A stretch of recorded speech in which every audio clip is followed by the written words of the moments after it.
अब आप लोग चुनाव में आया था, आपसे मैंने कहा गलती ध्यान कर दे, गलती ध्यान कर दे, गलती ध्यान कर दे, कई लगे रहे। अब मेरे को बोलते कुछ करो, कुछ करो। मैं बोलता टाइम मारा करना था भाई। अब आज सारी सरकार ही राम भरोसे हो गई, भगवान भरोसे हो गई। और किससे अभी मेरे को ये मुर्गा का पता चला, क्या हालत हो गई। समोसे की इंक्वायरी होती, मुर्गे की इंक्वायरी होती, क्या क्या देश क्या प्रदेश बना।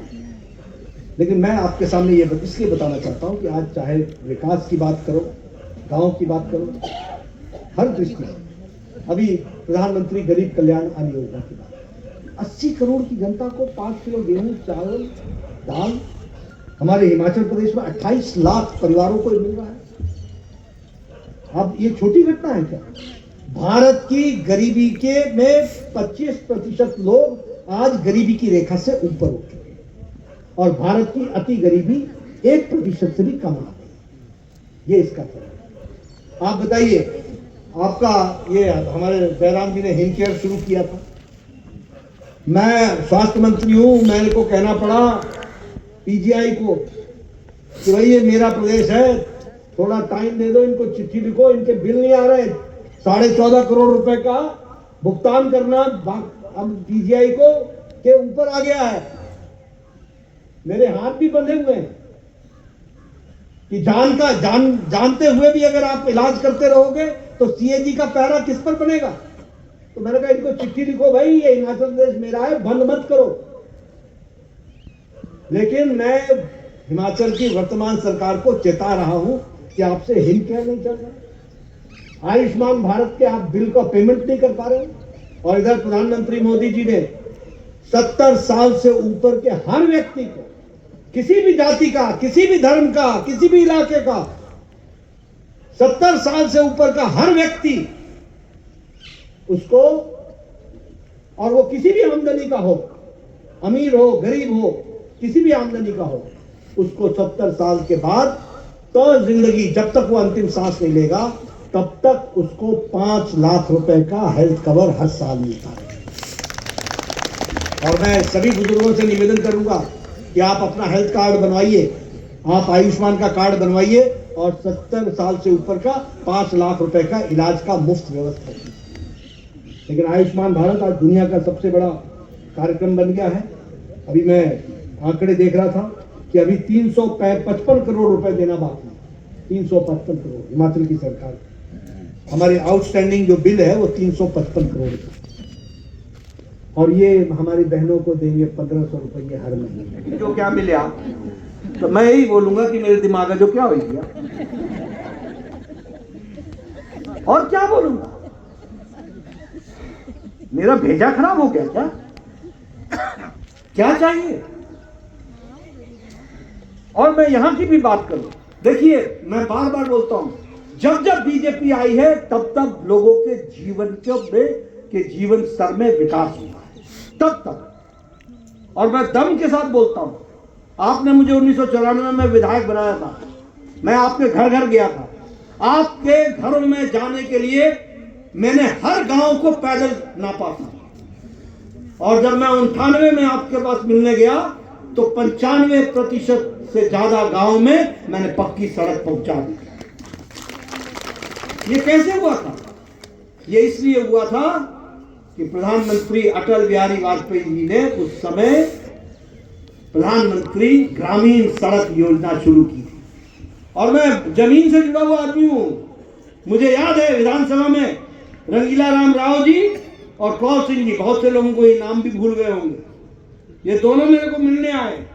ये तो बजट में हाल ही खराब हुई गया, हाल ही खराब हुई गया। मैंने कहा बजट का हाल ही खराब हो गया, ਤੁਹਾਡਾ हाल खराब हो गया। क्यों? क्योंकि वो पैसे देते थे टिट्स एंड बिट्स में, मतलब छोटी छोटी अमाउंट में। मैं विधायक था 94, 95, 96, बार बार बताता हूँ, ये छोटी घटना नहीं है। हमें 40 लाख रुपए मिलते थे साल भर के लिए पीडब्ल्यूडी की सड़कों में, 40 लाख। और मेरे से एक्सीएन आके पूछता था बताओ किस सड़क में डालूं, मैंने कहा सड़कें कितनी हैं? बोले 50। मैंने कहा तुम तो लाख लाख भी नहीं पाया, करना क्या? बोलता नहीं, आप 2 सड़कों में बताओ, उसमें मैं लगा दूंगा। अटल बिहारी वाजपेयी जी प्रधानमंत्री बने, उन्होंने प्रधानमंत्री ग्रामीण सड़क योजना शुरू की और उस सड़क के आने के बाद 10 करोड़ ये मिलना शुरू हुआ और 98 से 2003 में 95% हमारे इस इलाके के गांव पक्की सड़कों से जुड़े। मैं याद नहीं दिलाना चाहता, लेकिन बताना जरूरी है कि देखो, ध्यान रखो कि इन कुर्सियों पर जिनको बैठाते हो वो किस लिए आए हैं, उनको ध्यान में रखना चाहिए। ये वोट देना इसको नहीं ना, मेरा ताऊ खड़ा हो गया, मेरा ताऊ, मेरा चाचा खड़ा हो गया, मेरे घर आते खड़े हो गए, मेरे गांव आते खड़े हो गए, नहीं, उससे कुछ फायदा नहीं होने वाला। जब इलेक्शन आता है तो पूरी बुद्धि लगा करके तय करो कि तुम्हारा भाग्य भविष्य किसके हाथ में है, सुरक्षित है। और इसलिए मैं सुनाना चाहता हूं, यहां रूपलाल जी बैठे हैं हमारे, 20 बार से 25 बार हमारे भाई साहब बैठे हैं सीड़ा से, 25, हाँ चमार राम जी बैठे हैं, इनसे पूछो 25 बार। हमारे प्रकाश जी बैठे 25 बार, 30 बार, 40 बार पूछते थे मेरे से, ब्रह्म करते आओ ना, क्या बोलते थे गाँव, अपना बीच का गाँव दमना बच्चों, यहां से आओ। मैंने ये भी दिन देखे और आज इसी बंगला को चीरते हुए आपने यहाँ पर अब पक्की सड़क देखी है और आपने उस विकास को देखा है। ये हाइड्रो इंजीनियरिंग कॉलेज हमने दिलाया, हमारी सरकार चली गई, एक पत्थर नहीं लगा। वाली साहब इस दुनिया में नहीं रहे, लेकिन ले गए साथ नगरोटा, कोई पूछने वाला नहीं, कोई बोलने वाला नहीं। हमारी सरकार आई, केंद्र में मैं मंत्री बना, फिर से समझौता कराया। समझौता कराने के बाद यह हाइड्रो इंजीनियरिंग कॉलेज का शिमला से प्रधानमंत्री नरेंद्र मोदी जी के कर कमलों से शिलान्यास कराया और 3 साल में यह हाइड्रो इंजीनियरिंग कॉलेज आपको दिया।